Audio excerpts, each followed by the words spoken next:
The TLR signaling begins when the ligand, which is a bacteria containing LPS, binds to the receptor. Upon receptor binding, there is activation of the intracellular TLR domains.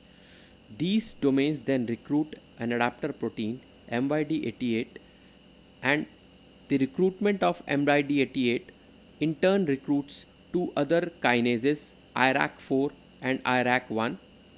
There is phosphorylation of IRAK1 by IRAK4, and this complex then moves inside the nucleus. Inside the cell, this complex activates and binds to an adapter protein TRAF6.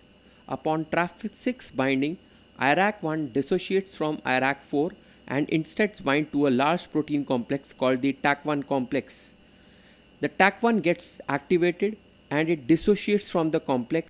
Activated TAC1 complex then initiates the activation of two distinct pathways, the NF-kappa beta pathway and the MAP kinase pathway.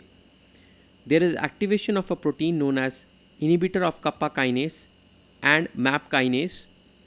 Inhibitor of the kappa kinase, it basically activates and degrades a protein that is the inhibitor of the kappa beta, and this leads to the freeing of the NF kappa beta, which along with the MAP kinase then translocate to the nucleus and cause the increased transcription of certain genes. Thank you for watching. Please like, subscribe and share, and write us back at genesisacademydelhi@gmail.com. Thank you.